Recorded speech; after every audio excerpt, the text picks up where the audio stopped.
My name is Kyle Lansing. I'm 23 years old from Merritt Island, Florida, and I've been in the biodegradable products industry for 3 years now. How many of you consider yourself to be a sustainable person? Maybe someone who recycles, uses less plastic, or maybe even brings your own straws to restaurants. For those of you that are, thank you for your efforts. Now, what if I told you that at your favorite bar or restaurant, there are products that you have to collect, put in a box, walk down to the ocean, and dump everything in that box in the ocean?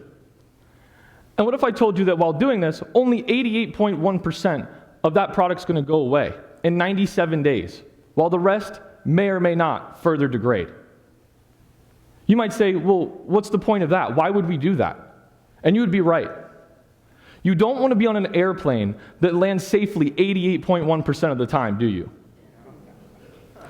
Unfortunately, there are businesses that are not telling the full truth about their products and capitalizing on a growing market for personal gain. This is called greenwashing.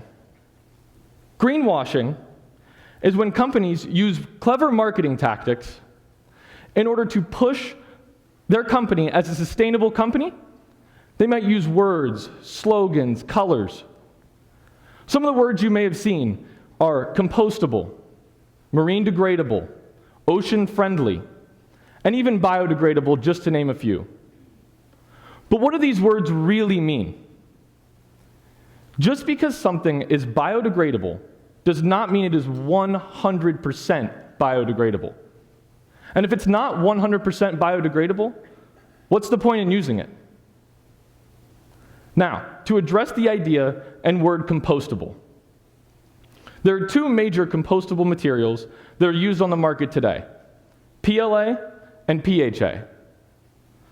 For those of you who don't know, PLA is designed to mimic plastic and is derived from corn.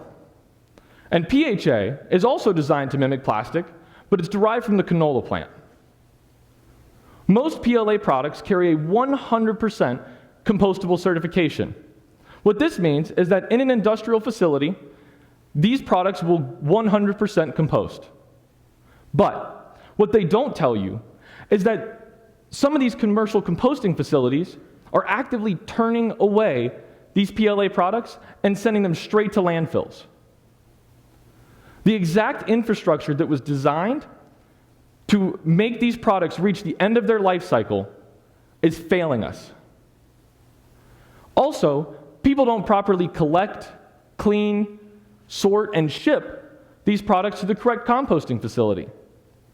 On top of all that, you have to pay the composting facility in order for them to break down your products. And on top of all that, there may not be a composting facility in your area. When you throw PLA in the trash, it persists on in the environment just as plastic does. So in trying to make a sustainable decision, you've unknowingly hurt the environment. Now, to address PHA. PHA has many of the same claims as PLA, with one added claim: marine degradation. Now, marine degradation sounds good, but what does it really mean? Marine degradation requires that that product end up in a body of water, such as an ocean or a lake, in order for, you guessed it, to only go away 88.1%. When PHA products are thrown in the traditional trash, they too persist on in the environment just like plastic does. All of these plant-based materials also require a bunch of extra commercial farming in order for them to be created, and that hurts the environment in other ways. This is why I think we're looking at the plastic problem all wrong. Why are we trying to build new machines and create a new infrastructure and retrain the American population? Why don't we just use something that molds into the systems we already have in place? There's a waste management system already implemented and proven to be successful in the United States and around the world. I think we all can agree that the utility of plastic is good, but the after effects are not. But what if we could make plastic go away? What's the problem in using it? Bioplastics that truly meet their end-of-life cycle goal of 100% degradation in natural environments should not be met with prejudice. There are technologies that actively attract and allow microorganisms found in the natural environment to break down and eat away at the plastic. There's no need for businesses or consumers to go through these extra steps in order to make the product go away. All they have to do is simply throw it in the trash. As a society, we've been told plastic is bad, plastic is evil, plastic's the worst. But I don't think this is the right mindset to look at the problem in. I think in order to truly make a difference in the plastic problem plaguing the world, we need to work together with communities, governments, businesses, and other organizations in order to educate and change the mindset around the plastic problem. We need to foster honest innovation without a preconceived notion of what the solution is. There are states that are diving headfirst into the compostable idea without a pre-existing infrastructure in place. And it would be years before we could build an infrastructure to support the scale we needed for this to be successful.